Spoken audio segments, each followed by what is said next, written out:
Hey guys, it's Cass. Welcome to another reading vlog. I hope you're all doing well. It is currently Wednesday afternoon. I actually have the week off of work. I had requested off for this week back in like the spring because my extended family was talking about doing a vacation together, and that ended up not working out, but I got approved to take the week off, so I figured I would take some time for myself anyways, even though I didn't really have anything planned. So I've just been kind of hanging out, but I'm having trouble finding my groove with reading this week. I don't know why that is. I had initially started this vlog on Monday, and I had been planning on doing a like 5 books in 5 days little challenge for myself. I had a stack of books that I had picked off of my shelves that were kind of giving me summery vibes, or like more so that they all had to do with like the sea and water, and I just thought that they all kind of went together. So I was going to try and read all 5 of those while I was off. I read the first one, which was called Undercurrents, which I'll talk about in my August wrap up. I'm not going to get into it here. And it was only like 115 pages, but it took me so much longer to read it than I was expecting. It was just like really dense, and yeah, it just took me forever. I couldn't read it for super long periods at a time, and I just like wasn't super happy with the clips of me talking about it. And then whenever I went to pick up a second book from that stack, I discovered that I just wasn't really in the mood for any of those. So my initial idea for the vlog kind of fell through, but I had been planning on reading and vlogging my experience with Joan Didion's The Year of Magical Thinking, so I figured I would just read this instead and vlog the rest of the week talking about this. This is actually part of my reread series. I read this for the first time, I want to say in 2022. I know it was for sure my first Didion that I had read. I remember feeling like intrigued by it and by her writing, but I didn't absolutely love it. So I wanted to revisit this now that I've read some more of her books, just kind of see if my feelings have changed about this at all. I remember kind of struggling on my first read as well, because this was before I figured out that audiobooks didn't work for me. And I tried to tandem read the audiobook with a physical copy of the book, and that didn't work out, and so I switched to just the physical, and yeah, it was just kind of like a weird experience. So I'm hoping that this time around things go a bit better and I get more out of it. If you don't know, this is Joan Didion's memoir about the year after her husband passed away unexpectedly. And yeah, I remember obviously the subject matter being very sad, but I think that this does have Joan's kind of typical detached language in it, so I'm interested to see how I find it during this reading experience. But yeah, I feel like time is just flying by. I can't believe that it's already the middle of August. I can't believe that it's already like Wednesday of this week. I feel like I don't even know what I've been doing this week and this month. I had this idea that this week off was going to be very productive, obviously not in like a work sense, but just in the way that I wanted to be doing like a bunch of activities and like going places. And I've just kind of been like hanging out and rotting on my couch, and yeah, I think I need to just be okay with just literally like resting, and I don't have to be going and doing things all of the time. I do have some fun plans tomorrow. Me and Claire are gonna go to a couple of bookstores. We're planning on going to White Whale, which is our favorite like independent bookstore in Pittsburgh, and they've got like a cafe, so I'm gonna get some coffee, maybe some new books. I actually, and I've been talking about this with Claire a little bit recently too, I feel like my urge to buy books, like I think that the itch has been scratched to a certain extent for now. I really went like wild on independent bookstore day back at the end of April, and then I also went crazy in Chicago. I feel like very content, I guess, with what I've got right now to choose from. I was at a used bookstore on Sunday with some of my friends, just kind of looking around because the store was right by this dessert place that we went to, and I didn't even like pick up a book and say, ooh, maybe I will get this. I feel like sometimes I'll like carry a book around with me and be like, yeah, maybe I'll get this. I didn't do that. I didn't spend any money in the bookstore. I was at Barnes and Noble yesterday because I had to go to the mall and didn't buy anything there either. So I don't know if it's like the urge has subsided or if I've just like learned some self-control. Either way, I'm always down to go to the bookstore. So me and Claire are gonna go there, and we're also gonna go to Half Price Books. I purged some books from my shelves, which it's been a little while since I've done that. I think since the beginning of the year, I haven't really pulled anything from my shelves to sell back to Half Price Books. So I'll show you guys those books at some point before I get rid of them. I pulled books from both my shelf of read books and my shelf of unread books. I feel like books are just so hard to get rid of for like different reasons. I feel like if it's a book that I've read, I'm like, well, I read that. I'd like to have it on my shelf as like, I don't know, kind of like a trophy. And then getting rid of books that I haven't read, it's like, oh, well, you know, there's potential there. I haven't read it yet. Maybe I'll love it. But I'm really just realizing that I don't have unlimited space for books in my apartment. I probably could get another bookshelf in here somewhere if I wanted to, but I don't know if I want to do that. And yeah, so I just was kind of a little bit ruthless. Not really, but I do have a tote bag full of books to sell, so we'll see what minuscule amount of money I receive for those. But yeah, I am going to maybe go and get a fun little beverage from Aroma Joe's and go to the park. I would like to read some of The Year of Magical Thinking and take a walk. So that's what we're gonna do. Hello, I'm at the park. I've got my beverage and I just wanted to have a quick little like music chat. I've been listening to the Story So Far album recently. I've been in a big like pop punk mood, which is not surprising because that's kind of like the basis of my music taste, but I love this album cover, first of all, and second of all, I feel like the album itself just has really good like late summer, early fall vibes. I've also been listening to The Hum Goes On Forever by The Wonder Years, and the other day I was listening to Taking Back Sundays, Where Do You Want to Be, their like second album. I've been listening to some old Panic at the Disco and some A Day to Remember as well. I feel like I've been in a big like 90s, early 2000s like vibe recently, like the Cranberries and Fiona Apple and Michelle Branch and stuff like that. I've been really feeling the pop punk vibes this week. Also, can we just talk about how freaking cute, like I have a Mini Cooper and I think the light is going crazy here because the camera like doesn't understand, but I just love this like screen and just the way that my car is set up. We've got the little disco ball cowboy hanging from my mirror, and yeah, this like circle thing like cycles through all the colors.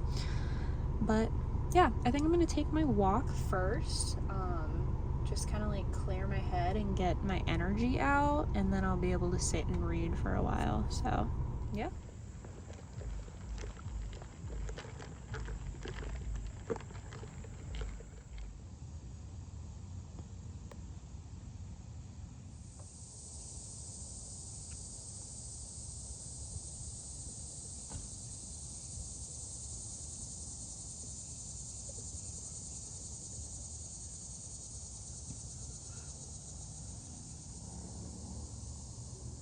The best I've got because they're so sweet.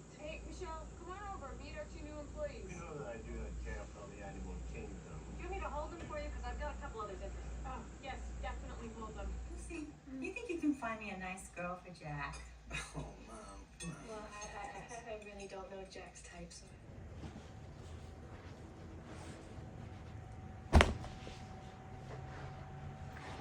Hi friends. It is Thursday morning and I just finished getting ready to go on my little bookstore adventure with Claire, but I wanted to show you guys the books that I'm getting rid of before I get rid of them. This bag is full and you know Half Price Books is gonna give me like $5 for all of them. So yeah, let's just go through these real quick.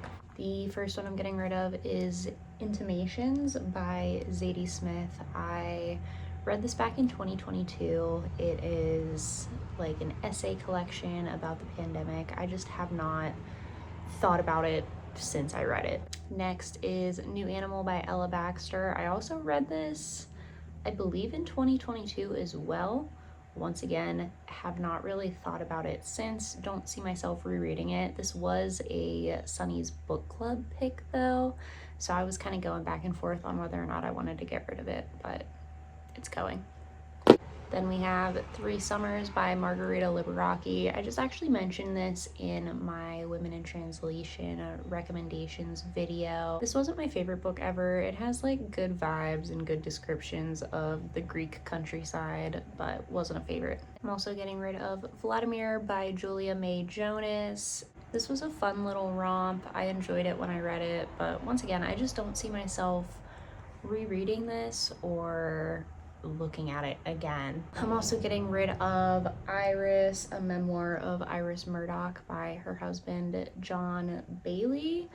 I want to get into Iris Murdoch. I've never read any of her actual books. I've only read this memoir. It was really touching, talking about her and her husband's relationship, and I believe it talked a lot about like the end of her life and her dealing with dementia, which was touching. But yeah, I don't know, she's one of those authors that I keep meaning to read and I just haven't yet, and I don't feel like I need this on my shelf anymore. Then we're also getting rid of The Marriage Plot by Jeffrey Eugenides. I enjoyed the Virgin Suicides a lot more than this. I feel like this was too long and he goes off on a lot of tangents, I think about religion, that I just did not care about. I think Claire actually wants this, so I'm gonna leave it out so that I can give it to her. So those were all of the books that I have read that I'm getting rid of, and then I also have a bunch that I have not read yet that I'm going to sell as well. We have My Dog Tulip by J.R. Ackerley. This is a New York Review of Books edition about a man and his dog, and I don't know, I just feel like I'm never going to be in the mood to pick this up. It seems to be a bit too happy for my taste in books. Also getting rid of the Collected Stories of Lydia Davis. I read one of her novels and thought that it was fine. I just know that I am never going to read this chunky book of short stories because I just don't like short stories that much. I think that she has collected essays that are in like a similar edition to this. If these were the essays, I would keep those, but I just know that the short stories are not going to be a thing for me. Also getting rid of Villette by Charlotte Bronte. I just don't think that I'm a big chunky classics girl, and if I decide that I want to be, I can easily just get this out of the library. I've had this on my shelf for quite a while. It came from Half Price Books. I think actually like all of these books that I'm getting rid of were initially from Half Price Books, so I'm just selling them back to them, but I just know that this is not in the cards for me. I'm not a classics girl. Also getting rid of The Swimmers by Julie Otsuka. This was actually one of the books that I had chosen for my first vlog idea of like watery, summery themed books, and I was reading the back of it and I was like, I actually don't really care to read this, so sorry to her. I'm also getting rid of Gentrifier by Anne Elizabeth Moore. Something about this just, I don't know. It's about a white woman that moves into a majority Bangladeshi neighborhood in Detroit, I believe. And it's like, I'd rather read from the perspective of a Bangladeshi person living there instead of this woman. So, sorry. We're also saying goodbye to Saraland by Sam Cohen because these are also short stories and I just know myself. I feel like this is not going to work for me. And the final book that we're getting rid of is Matrix by Lauren Groff. I have another one of her books still on my TBR shelf, Fates and Furies. I feel like that's going to be more up my alley. I was reading the description of this again, and first of all, the dust jacket inside flap gives us absolutely nothing about the actual story, but if I'm remembering correctly, I think that this is about, like, I don't want to say medieval because I feel like that's wrong, but I feel like this is about like a nun or something, like back in the day, and I don't know, not feeling it. Sorry to all of these books. Like I said, I just am realizing that I need to really save the space on my shelves for books that I truly love and am still interested in picking up to read. So it's just one of those things where, like, I know my taste and I know how it's changed over the years. Some of these books I've had for a really long time and I still have not gotten to them, and it's just like, I know that they're not in the cards for me. So I think it's better to hopefully send them to a new home where someone will appreciate them, and then I have space on my shelves for other things. Comment your guess down below with how much money you think Half Price Books is going to give me for all of these. I'm curious to see who gets the closest.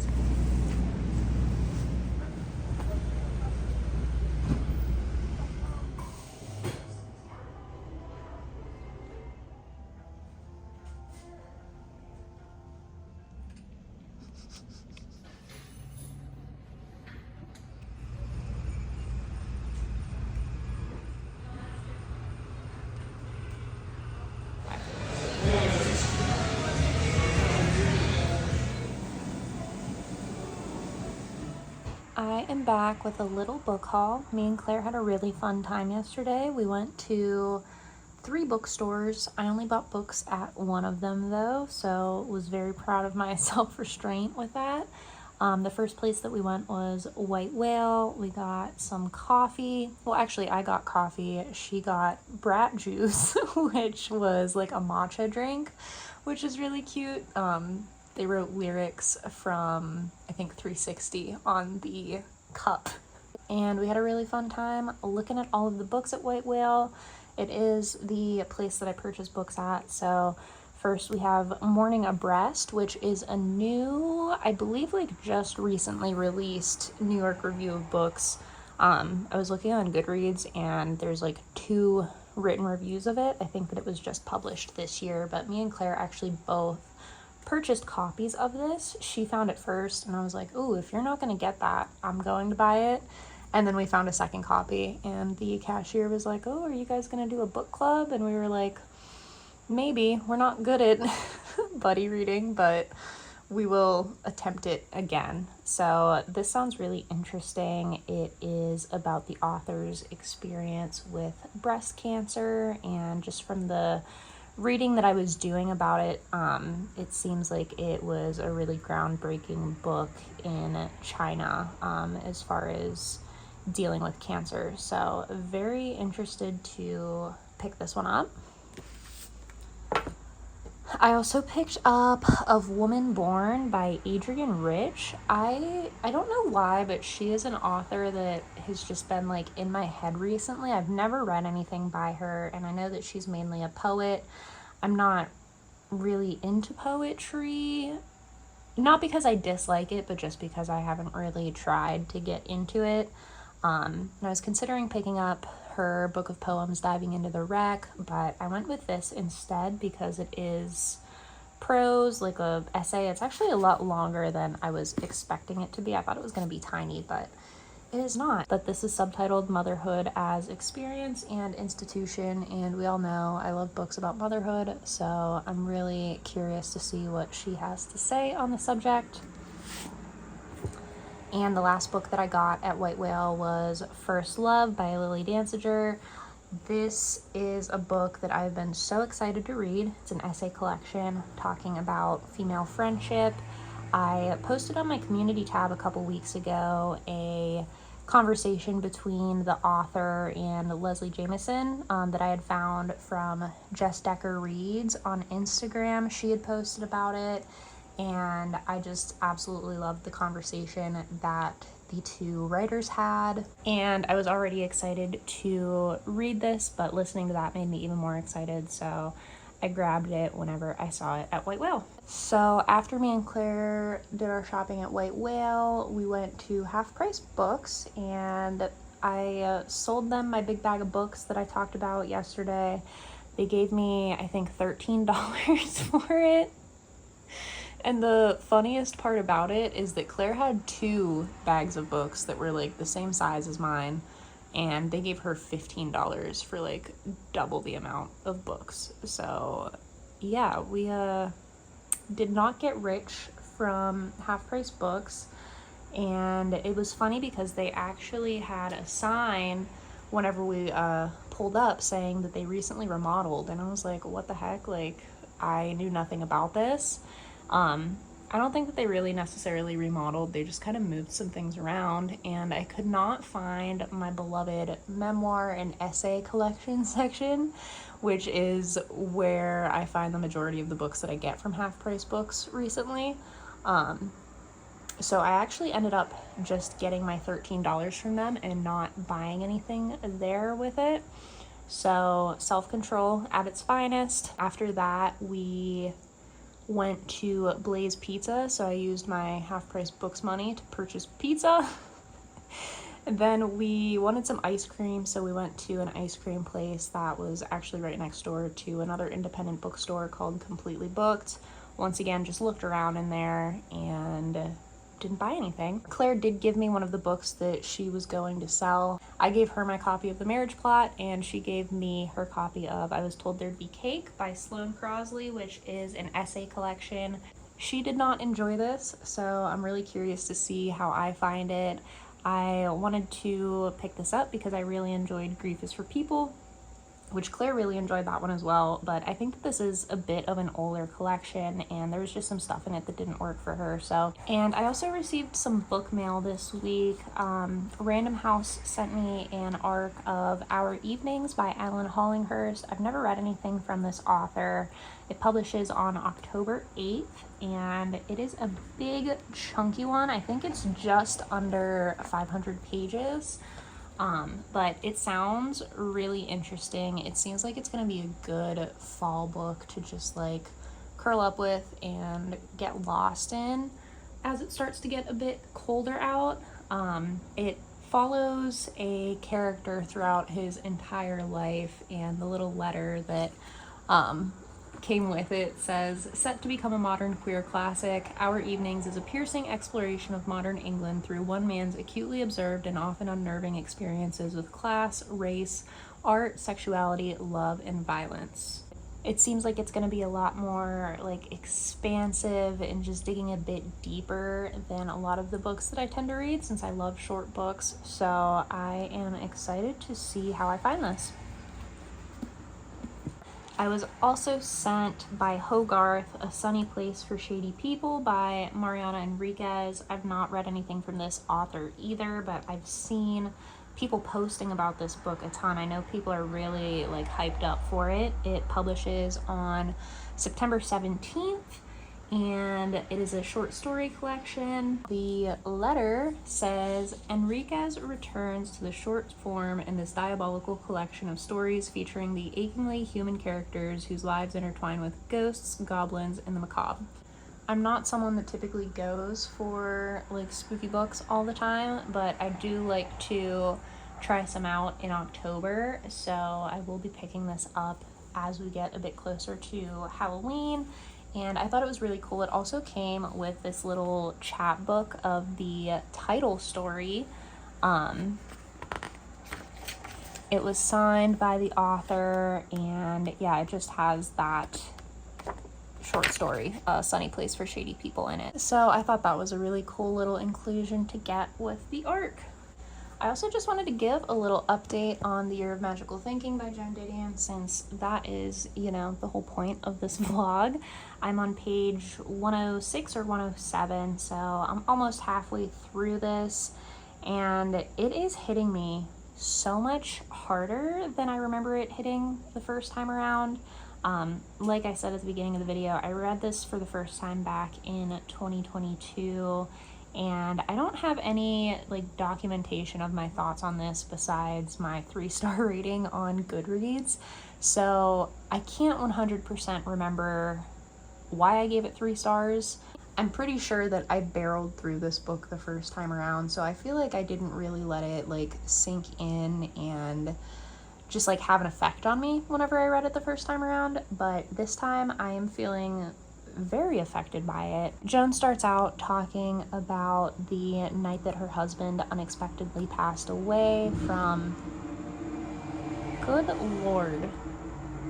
Why are people driving right now? Don't they know I'm trying to film a YouTube video? Anyways, Joan starts out the book talking about the night that her husband unexpectedly passed away from a major heart attack. They sat down to eat dinner and suddenly he stopped talking and she looked over and he was slumped over, not responsive, which is just like already such a traumatic thing to experience. And then as the book goes on, she talks about her daughter Quintana, who at the time of her husband John's passing was in a coma in the ICU after a case of the flu turned into pneumonia. And it's just so wild to think about a person going through these two events at the same time. You know, already she's stressed out because her daughter is ill and in the hospital. Her and her husband are both trying to deal with that, and then to lose your husband in the midst of that, like, I just can't even imagine going through what Joan Didion went through with all of this. She talks about how she had to tell Quintana 3 separate times that John had passed away. You know, when Quintana first awoke from her coma, she was like, she saw that Joan was in the hospital room with her and she was like, "Where's Dad?" So Joan goes into the whole story about what happened. Quintana, you know, goes back to sleep, and next time she wakes up, she's like, "How is Dad?" And Joan realizes, you know, she absorbed the part about John having a heart attack and everything, but she did not realize the implication that he had passed away. So Joan had to explain it to her again, tell her again that her father passed away, and then there's a third time in the hospital as well that she had to kind of break that news to her. And like, that is just wild to think about, like having to relive it, not having your daughter to, you know, be able to support each other through that loss, and just like trying to keep things together since your daughter is sick, you know, just like, it's really just like tugging at my heartstrings. I find that I can't read this in like large chunks because I genuinely do start to feel like distressed with what is going on in the book, so I have to take it slow, take some breaks. Joan also talks about the loss of her own parents and how she did not feel the same grief whenever they passed away that she did whenever her husband passed away, because she talks about how as someone's child, you're kind of preparing for your parents' death all throughout your life. Like, you know that you're most likely going to outlive them, and it's just kind of one of those aspects of life. So she felt a lot of sadness for them, sadness for the suffering that they went through at the end of their lives. You know, they were in their, I think, 80s and 90s whenever they passed away, so they'd gone through a lot. But she says that it wasn't the same type of grief as it was with her husband, because it was just, I think, so unexpected, and that's just not something that you ever really prepare for. So yeah, I thought that her thoughts on that were really interesting. I also think that the writing style itself here is something to note. People always talk about how, Joan Didion is so detached. I think it was more so with her memoir about her daughter, Blue Nights, that people felt like the writing was just, I don't know, like, I guess kind of cold, maybe not as emotional as people were expecting it to be. This book has made me like tear up. Like, I have cried while reading this. So I don't find it to be as like cold and analytical as people always talk about her writing being.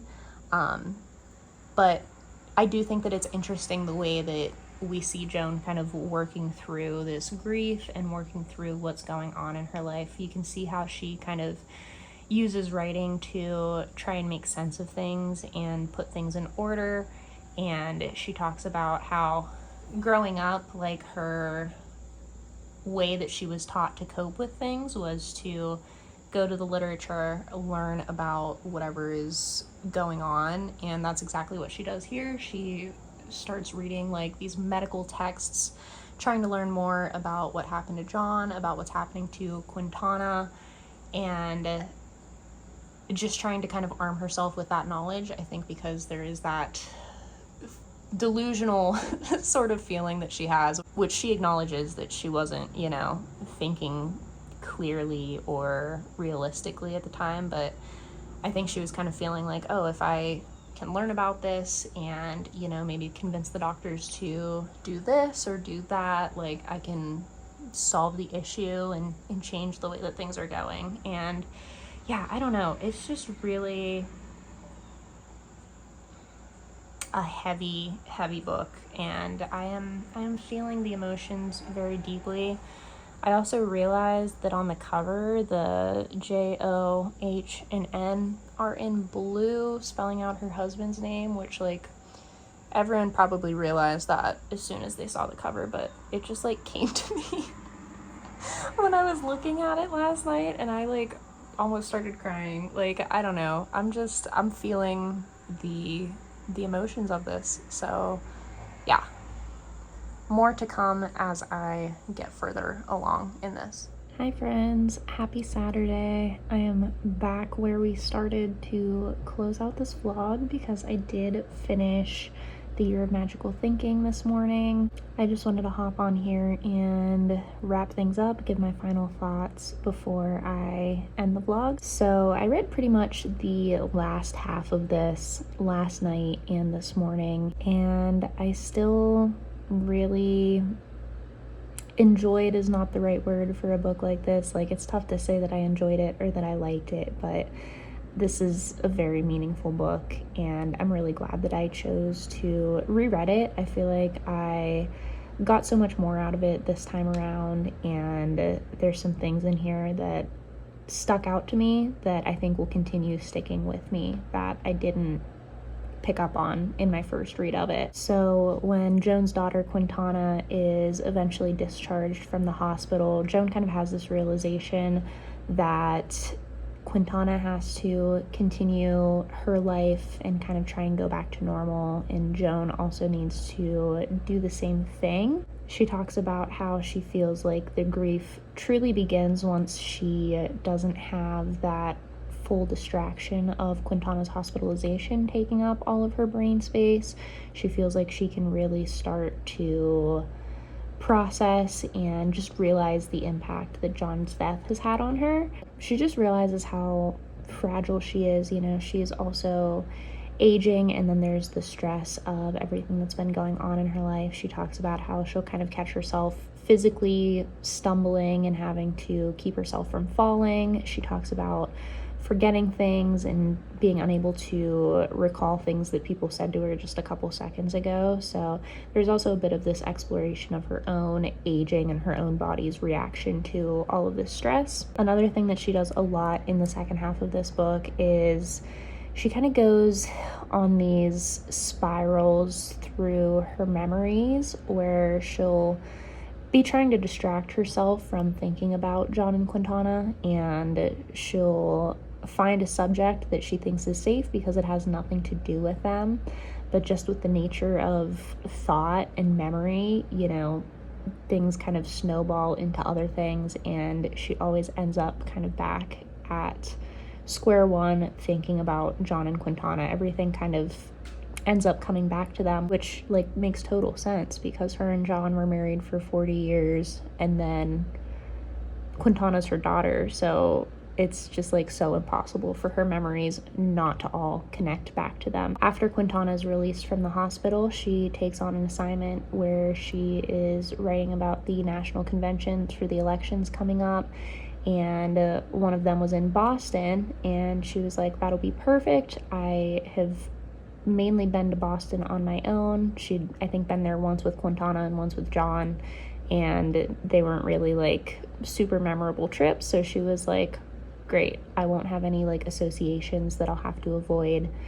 And she gets there and she realizes that it's the 1-year wedding anniversary of Quintana and her husband, and it sends her into a panic attack. And she says, how can I ever go back to Paris, to Honolulu, to these places that are really important for her and her family, when I can't even go back to Boston, you know, which is a place that was kind of inconsequential to her before. Like, she just can't escape these connections to her loved ones. The last thing that I wanted to talk about here was just the way that she mentioned some things that John had said and done in the days leading up to him passing away, and some conversations and doctor's appointments that had occurred years before that kind of make her wonder if he knew that he was going to die, which is a really unsettling thing to think about. He had in the 80s a doctor's appointment where they discovered a blockage, and the blockage is referred to as the widowmaker, and he told Joan about this and underwent some like treatments to kind of fix it, and it is the thing that ended up killing him. And there were just some like instances where he was talking about how like he doesn't think he'll ever get to go to Paris again. He like had Joan write down a note for him, and then told her that she could use it. He didn't think that he was going to use it. There was just like some things that were out of character for him, and she wonders if he knew what was coming. Sorry, I feel very scatterbrained right now. I have a bit of a headache that I'm trying to get to go away before I go and visit some family later on. But yeah, overall, I feel like it's hard to like rate a book like this, but I would say that my rating has definitely improved from the 3 stars that I gave it in 2022. I just feel like I had more of a capacity to feel what she was feeling in here and just appreciate the way that she speaks about grief in here. So we're 2 for 2 on the rereads. I really loved Second Place by Rachel Cusk upon rereading it. I really loved this one upon rereading it. So we will see how the rest of this rereading project goes. Let me know what book you want me to reread next. I have Drifts by Kate Zambrino, which is one that I did not love. And then I have the 3 that I really enjoyed, Crying in H Mart, Too Much and Not the Mood, and Sula. So yeah, I'm curious to see if I'll also change my mind on Drifts and end up really loving it. And I'm curious to see if I end up not loving the ones that I used to love. That's kind of scary to think that that's a possibility. But yeah, let me know what you guys are interested in seeing next month for this little series, and let me know what Joan Didion's you've read. Let me know your thoughts on her. I have a bunch of her books on my shelf that I still need to get to, but I think it was really valuable for me to revisit The Year of Magical Thinking. So yeah, let me know your thoughts, and I will see you in the next one. Bye!